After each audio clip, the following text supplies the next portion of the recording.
prestataires RH doivent faire leur aggiornamento, car la création de valeur est clairement en train de migrer du recrutement vers les activités connexes, notamment celles liées au conseil. Pour l'heure, ils bénéficient d'un marché porteur.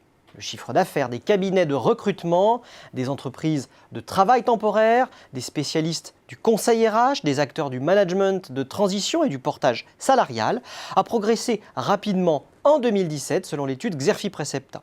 Certes, l'embellie conjoncturelle a fortement participé à ce dynamisme, mais les moteurs des différentes activités RH sont également d'ordre structurel. Accroissement des attentes RH des donneurs d'ordre vers toujours plus de transversalité, besoin croissant d'accompagnement des entreprises dans leur transition numérique, sous l'angle RH, montée en puissance du bien-être au travail, refonte des organisations liées à la montée du travail indépendant ou encore nouvelles réglementations favorisant la flexibilité et la fluidité du marché du travail. Et selon l'étude Xerfi Precepta, ces facteurs de croissance rebattent les cartes du jeu concurrentiel. Sous l'effet des stratégies de diversification, les silos historiques entre acteurs disparaissent.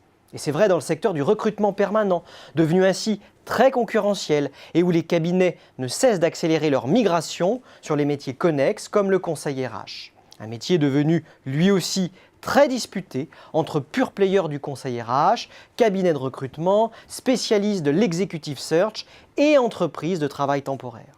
Quant aux métiers tels que le management de transition, l'évaluation ou encore le portage salarial, s'ils sont exercés majoritairement par de petits acteurs, les leaders des services RH s'y déploient afin de fournir une offre globale.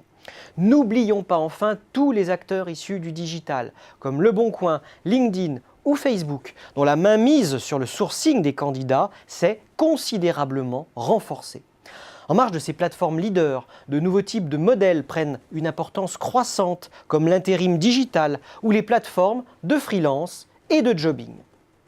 Face à une concurrence désormais protéiforme, les acteurs traditionnels sont condamnés à se transformer en montant en gamme et en continuant d'innover.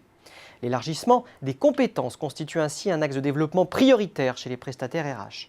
S'il est bien sûr risqué, cet axe permet d'accroître son champ d'expertise pour répondre à des besoins RH de plus en plus globaux de la part des donneurs d'ordre. En outre, les positions de niche ont vocation à perdre de l'importance au profit des offres full service reposant sur la pluridisciplinarité des compétences, notamment autour des activités de conseil RH.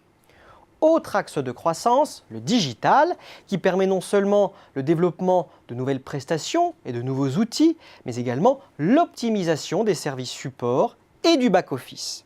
Citons également l'internationalisation afin de se soustraire à la concurrence régnant en France et suivre les grands comptes dans leur expansion géographique.